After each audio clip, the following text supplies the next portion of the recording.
Keith's an amazing guy. What is up? It is Red, the Rideshare Ginger, coming right back at you here for another 3-Minute Thursday, the segment where I try to answer your questions that you put in the comments in 3 minutes or less. And today's question was posed by Randy Lee or Randy Lay. It's Randy L-E, however you want to say that. And it's a good, timely question. You're just asking for any tax advice or tax info or anything that I can give for taxes. So great time of the year for that. And just going to start this off with saying, yes, I have a finance degree, but I'm not an accountant. So yes, I can work with numbers, but taxes aren't necessarily my thing. So I'm just going to kind of let you know how I go about them, but I'm not necessarily the best resource for tax information. But number one thing is get yourself an accountant. It's going to be the best way. Get yourself a good accountant. It's going to be the best way to get the most bang for your buck that you possibly can.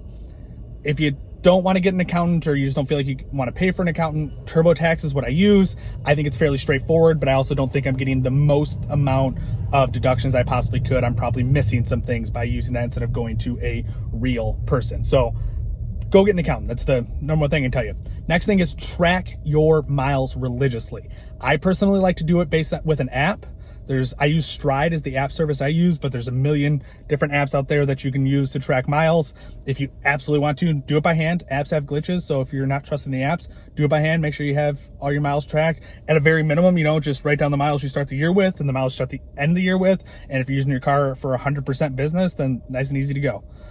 But track the miles. I think this year it's a 54.5 cents deduction per mile, and that is going to be the biggest deduction you can possibly get. You could try to itemize things, but you're just not going to get as much money back, most likely, if you're trying to itemize it versus just using the mileage deduction. And don't use Uber or Lyft's miles. Use your own mile service to track it. No one's going to track your miles better than you are. So make sure your miles are tracked. Best thing I can tell you. And the last thing that I'm going to pop in here real quick that I think is something everyone should do for multiple reasons, but for tax reasons, it's either create your business and make it an SCorp or a limited liability company, an LLC. One or the other, SCorp or LLC. That's going to be the best way to try to avoid some tax burdens that you have, as well as it's going to eliminate liability away from you. If something were to happen, they can only come after the company's assets. They can't come after you and your personal assets. They can't come get your house and things like that. But you got to be incorporated or a member of an LLC in order to make that happen. So that's the last little bit that I can tell you, but it also gives you tax advantages. So that's kind of what you want to go. And there's that. If you're going to go the SCorp route, get an accountant, get an attorney, get somebody to set it up for you. It's cheap to set up. I think it's only like $500 in Illinois. It might even be $350, something like that.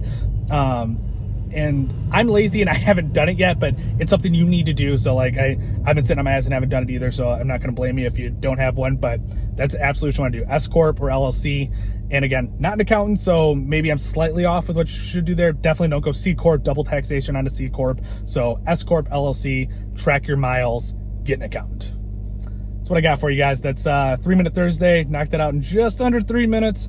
And put questions in the comments. I will do my best to get whatever questions are out there. And just let me know what you guys want to know about. And I just want to try to tailor this channel to things that you guys want to hear, not what I want to talk about. So until next time, guys, like, comment, subscribe, hit the little subscribe button, hit the bell notification so you know when I put out new videos. And I just appreciate the views as always, guys. Thank you.